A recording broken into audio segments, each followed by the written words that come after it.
Dr. Clauw, thank you very much for being with us today. Thank you. Dr. Clauw, you are a professor of medicine, anesthesiology, and psychiatry, and director of the Chronic Pain and Fatigue Research Center at the University of Michigan. You are perhaps one of the best qualified people to answer the question that a lot of physicians have been asking themselves recently in the face of the opioid epidemic, which is, what is our responsibility here? What is our contribution to this epidemic? Well, I think U.S. physicians need to realize that opioid prescribing in the United States is a couple log scales greater than it is in any other country for both acute pain and chronic pain. And so it's estimated that the United States consumes more than 80% of the world's opioids, even though we only have 3% of the population. So opioid prescribing in the United States is considerably higher than it is anywhere in the world. And so I do think U.S. physicians have some responsibility to help mitigate against the opioid epidemic that has occurred. So Americans are clearly consuming a large amount of the world's opioids. Is it just potentially because we are that much better at treating pain or more attentive to pain, or could the population be in more pain than the rest of the world? I don't think either of those or any of those are true. We know that the rate of chronic pain in the United States is exactly what it is in almost every other country or culture. So we certainly don't have any more chronic pain than other countries. And I don't think we do a better job of treating it. It's well known that opioids actually don't work to treat most types of chronic pain. So I think, this notion that the reason that we're using such a high amount of opioids is because we're doing a better job in treating pain, or that we take pain more seriously, is really not based on any scientific facts or data. So I certainly wanted to address chronic pain issues with you. You see patients with chronic pain conditions, fibromyalgia, interstitial cystitis, irritable bowel syndrome. These are hard things for physicians to treat, patients in pain. Do you ever use opioids in that practice? When are they appropriate for the patients you're seeing with chronic pain? No, I haven't prescribed an opioid for chronic pain in at least a decade, and I really very, very rarely think that there would be any setting in which you would use an opioid for conditions like fibromyalgia, interstitial cystitis, irritable bowel, headache, those types of things. I think there are some other conditions for where maybe opioids are still useful for refractory patients. And let me be clear, I'm talking about non-cancer pain. So I certainly think that opioids are reasonable to use in the setting of malignant pain. But other types of non-malignant pain where, again, maybe an opioid can be helpful, osteoarthritis, chronic low back pain occasionally, but they really should be used after you've used all the other pharmacologic and non-pharmacologic therapies. So let's take an example maybe of someone with chronic low back pain. I can think of many patients that I've seen in my time in practice with this complaint. Patients who have gone through the motions, let's say. They've done the physical therapy, they've tried weight loss, and they come to a physician saying, Doc, the only thing that has ever helped me is oxycodone or something along those lines. What's your message to those patients? How do you retain them as patients if you're not prescribing opioids, and how do you get them to see the world in the way you're seeing it? I simply just tell them that there are not really any studies that suggest that opioids work well for most types of chronic pain, and that would include low back pain. There are some studies in low back pain, and in fact, most of the studies that are done to get an opioid approved for use in chronic pain are in certain specific types of low back pain. But again, I think there are a lot of other drug and non-drug therapies that are more effective and are safer, and those should be used first. So in this hypothetical patient that you just proposed, I'd be thinking about classes of drugs like tricyclics, gabapentinoids, serotonin norepinephrine reuptake inhibitors. Those are classes of drugs that actually work fairly well for many types of chronic pain, and a lot of providers don't think of using those classes of drugs. They run out of options once they've used an NSAID and acetaminophen and then they immediately then way too rapidly go to an opioid. So do you think this is where pain specialists are particularly useful? Should we be encouraging general practitioners to refer patients with chronic pain to specialists, or do we need to train our frontline providers better at the other mechanisms for pain treatment? Well, I think one of the problems we have in the care of chronic pain patients in the United States is our fee-for-service systems really incent procedures, injections, surgical procedures, and also just the way we practice medicine, where our office visits are shorter and shorter.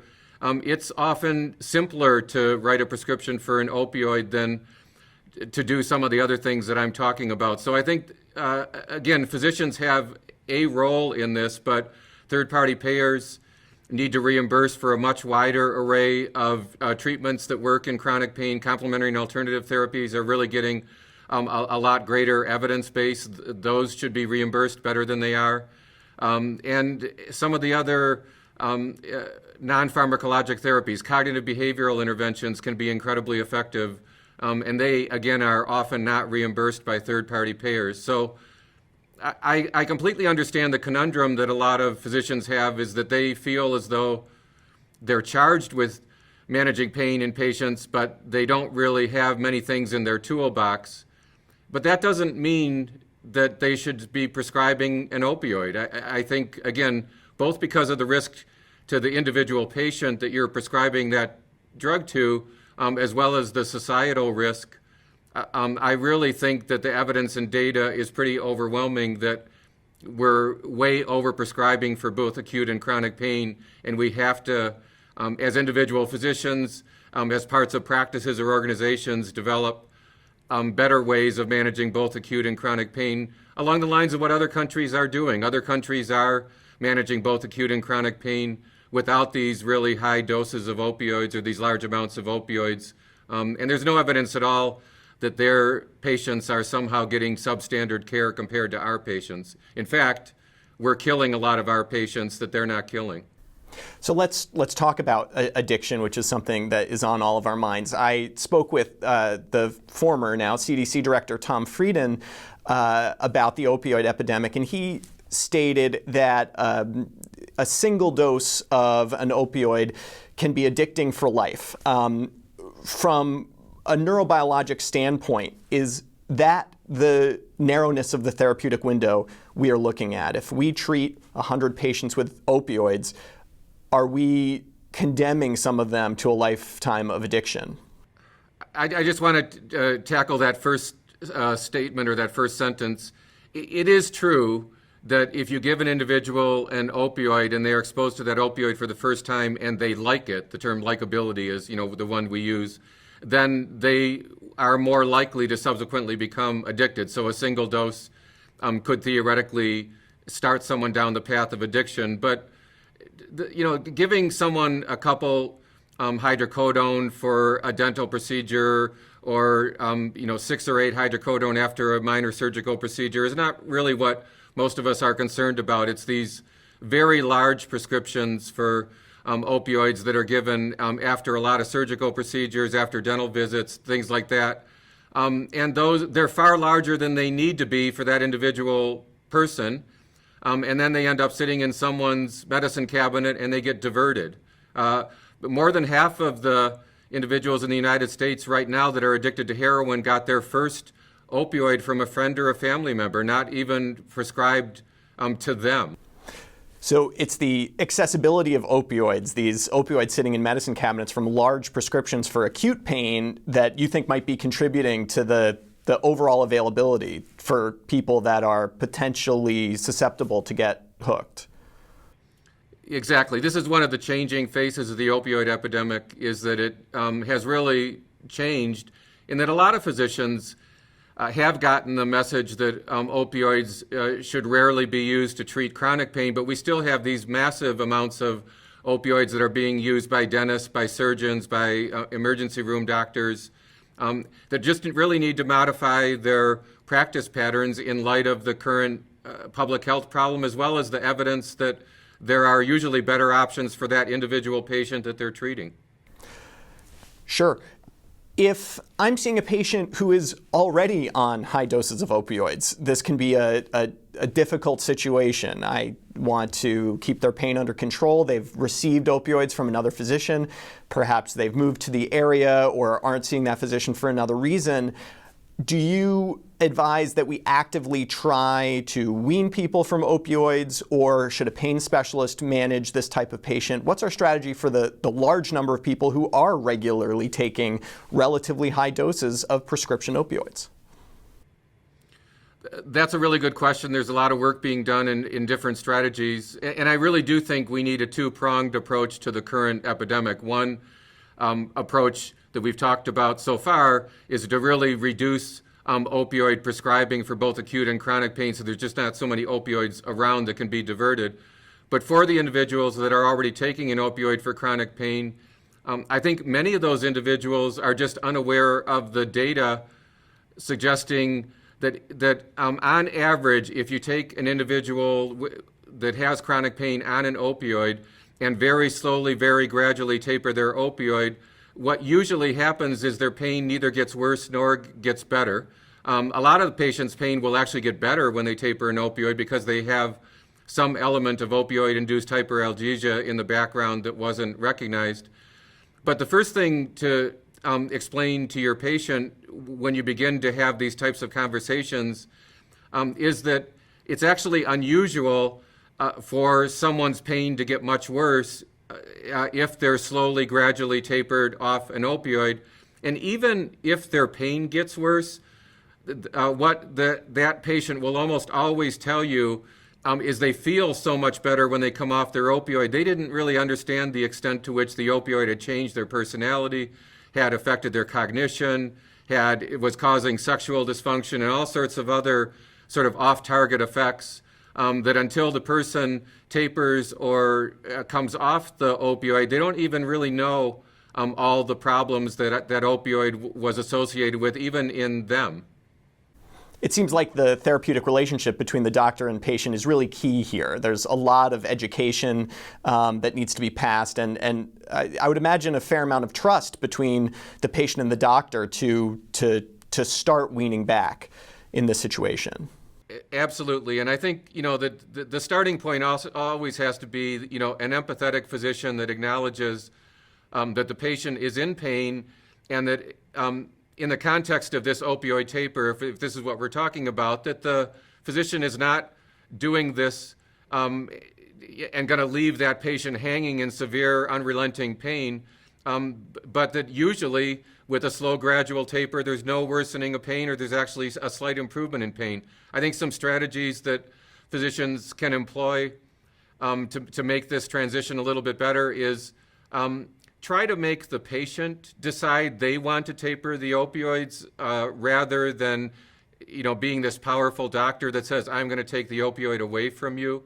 That might seem like you're doing the same thing, but there's a subtle nuance there. And if you somehow have a discussion with the patient that first gets them to sort of acknowledge that the opioid is making them feel bad in general, that they really are still having a lot of pain even though they're on an opioid, or that maybe they in fact are taking the opioid as a stress-relieving drug or as an anti-anxiety, antidepressant drug rather than as an analgesic, and that's an inappropriate reason to take an opioid. Those are all ways that you can sort of begin this conversation and get the patient to start to realize that maybe this opioid is a problem. But again, I'm not sure there's any evidence or data supporting what I'm saying in this regard, but I have personally witnessed that there's a big difference between you taking it away and you convincing the patient that it's a good idea for them to try to get off the opioid, literally to see how they feel and to make sure that they aren't one of the 33,000 people that don't wake up the next day because they overdosed on an opioid. It sounds like education to the patients, but education to our physician colleagues as well is really paramount here. Do you see any other efforts that you think will bear fruit for the epidemic, perhaps on the governmental level or policy level? Again, I hope what we do is realize that we have to make a broader array of treatments available to individuals with chronic pain. I think that one of the reasons that some physicians are still going too rapidly to opioids for chronic pain patients is even if they know that some of these other treatments might be effective, non-pharmacologic treatments, complementary alternative treatments, they're often not reimbursed or inaccessible, especially in rural areas. So I think that's part of what we need to do as a nation to try to stem what's going on in the chronic pain space. In the acute pain space, I think it really is a lot of re-education of surgeons, dentists, emergency room doctors, the people who are prescribing for acute pain. And sometimes we have to be really frank with them. One of the big reasons that surgeons, for example, give these large prescriptions of opioids is they don't want to get called back for pain. And that's not a good reason. That's not a good reason to be willing to give someone 30, 60, 90 days of an opioid after a knee or hip arthroplasty. I get that makes your job easier, but I'm not willing, as another physician and as a scientist, to acknowledge that that's okay. Dr. Clauw, thank you very much for speaking with us today. Thank you.